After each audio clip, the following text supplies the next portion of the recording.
Well, I'm born in Vienna, Austria, and I was raised there. And in the years 35, 36, 37 and 38, I spent the summer months in Denmark and Copenhagen. Otherwise, I was in Vienna and raised in Vienna right to the time I immigrated. In Vienna in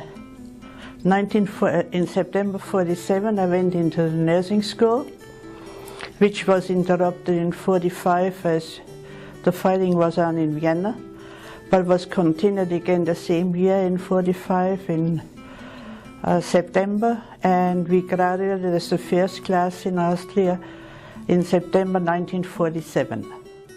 Well, first as I came to Canada, after 1 year I went with the Canadian nurses in Broadmeyer RN, because the European RN is not recognized in Canada, or wasn't at that time. And so I went with the Canadian nurses and have the same RN as the Canadian nurses. I worked first that year at the St. Mary's Hospital in Montreal.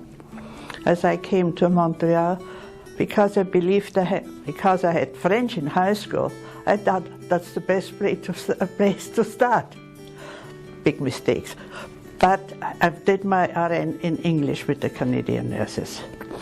And after that, I went for many different places, positions. I changed every 5 years, because that way it was much more interesting. I went from different places, and as they say, even nurse practitioner to teaching nurses. We're teaching RNAs first, and then RNAs and RNs. Later on, the last 10 years, because I was 47 years in nursing, the last 10 years, 5 years I was in Monteith Correctional Center with males, and then I was 5 years at Blue Water Youth Center with young offenders. Well, I came to Canada in '51.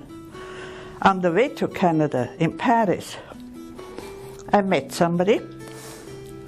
He went to Winnipeg and back then to Montreal, and we got married in January '53. We had 2 children, a boy and a girl. Both of them live up in Timmins and have a family. So I have 4 biological grandchildren and 3 which came from the first marriage of my daughter's husband. I think in corrections with the young offenders was the most interesting, maybe because it was the last one, but also because I enjoy young offenders in that sense, and I like young people.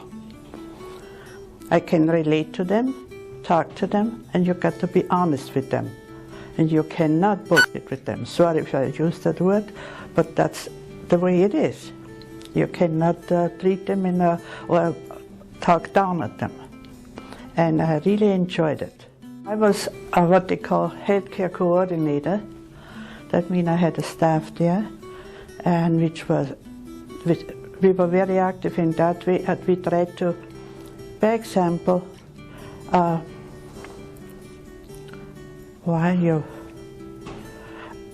some of the young offenders, they tell you their life story, and you try to reason with them and talk with them, and whatever they needed, they came. But I must say one thing: you always talk about young offenders and about teenagers being rude and this. In all the 5 years, I haven't found one of them which was rude to me. And whatever I asked them, and when they wanted something, they said please, and they said thank you. I cannot say one thing about any young offenders what had been offensive to me. In young offenders, you do whatever is necessary. You're more or less teaching and guiding and things like that, what they need.